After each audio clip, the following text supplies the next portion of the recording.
نبی کریم صلی اللہ علیہ وسلم کی ایک حدیث عبداللہ ابن مسعود نے بیان کی، اور وہ بیان کرتے کرتے جب حدیث کے اس ٹکڑے پہ پہنچتے تھے وہ باقاعدہ صحابہ سے پوچھا کرتے تھے کہ تم مجھے ہنستا دیکھ کر یہ کیوں نہیں پوچھتے میں کیوں ہنس رہا ہوں؟ اور حدیث معروف ہے، آپ کے سامنے مختصر کر کے رکھتا ہوں۔ نبی کریم صلی اللہ علیہ وسلم سے عبداللہ ابن مسعود روایت کرتے ہیں کہ جب آخری جہنمی کو جہنم سے نکال لیا جائے گا، آخری جہنمی، اس کے بعد جہنم سے کوئی نہیں نکلے گا، گویا یہ جہنم کے رہنے والا سب سے طویل عرصے کا یہ شخص ہوگا، اور گویا بادی النظر میں یہ بات معلوم ہوتی ہے کہ یہ دھرتی میں جنت میں جانے والوں میں سے سب سے بڑا نافرمان ہوگا، سب سے زیادہ گناہ کرنے والا ہوگا۔ جب اس بندے کو جہنم سے نکال دیا جائے گا تو وہ اللہ کو کہے گا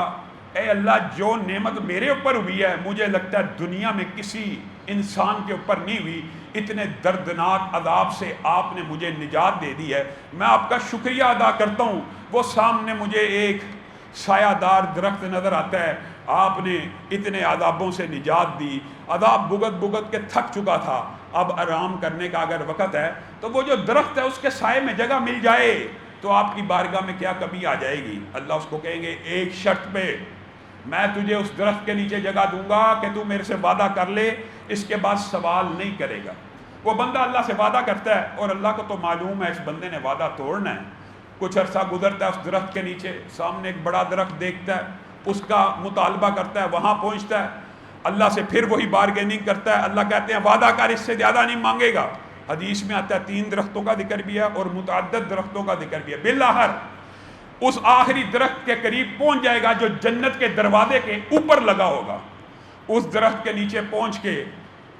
بڑا انتظار کرے گا، ایک عرصہ گزر جائے گا، اللہ کو مخاطب ہو کے کہے گا اللہ اب ایک آخری خواہش پھر رہ گئی ہے۔ اللہ کہیں گے کیا خواہش رہ گئی ہے؟ اتنے بڑے بڑے درختوں سے لے کے یہاں تک لے ہیں، اللہ جنت کے دروازے کے باہر بٹھا دیا ہے، وہ جنتی جنت میں مزے کر رہے ہیں، آرام سے ہیں، کھا رہے ہیں، پی رہے ہیں، جنت کی ہر نعمت سے بہرہ بر ہو رہے ہیں۔ آپ نے مجھے جہنم سے تو آزاد کر دیا، درختوں کی تو چھاؤں دے دی، اب جنت کے دروازے کے باہر بٹھا دیا ہے، اس درخت کے نیچے آپ کی بارگاہ میں کیا کمی آ جائے گی اگر جنت کے اندر ڈال دیں گے؟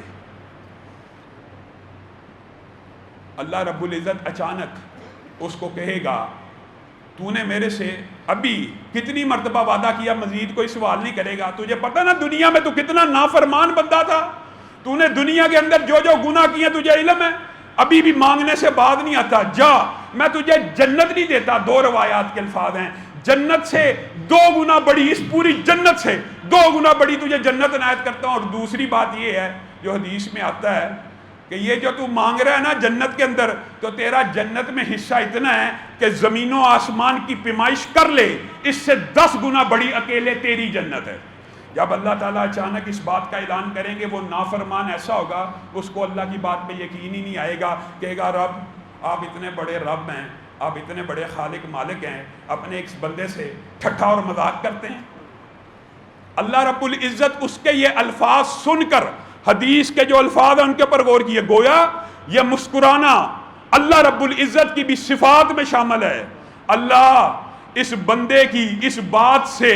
مسکرانا شروع کرے گا اور ہنسے گا اور کہے گا تیرا رب ٹھٹھا اور مذاق نہیں کرتا، وہ تو اپنی مرضی کا مالک ہے، جس کو چاہے معاف کر دے، جس کو چاہے عذاب دے دے، اپنی مرضی کا مالک ہے۔ اور نبی کریم صلی اللہ علیہ وسلم جب حدیث کے اس ٹکڑے پہ پہنچتے کہ یہ بندہ یہ الفاظ کہے گا،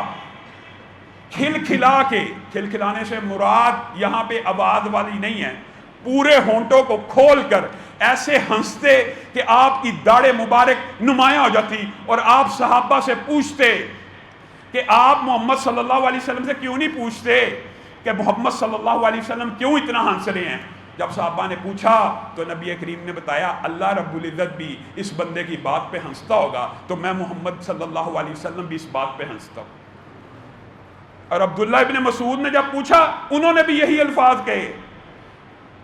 کہ تم مجھ سے کیوں نہیں پوچھتے میں کیوں ہنس رہا ہوں؟ پھر انہوں نے نبی کریم صلی اللہ علیہ وسلم کی اس مسکراہٹ کا خوبصورت تذکرہ کیا، موتیوں جیسے دانت رسول اللہ کے چمک رہے ہوتے تھے جب وہ یہ حدیث کو بیان کیا کرتے تھے۔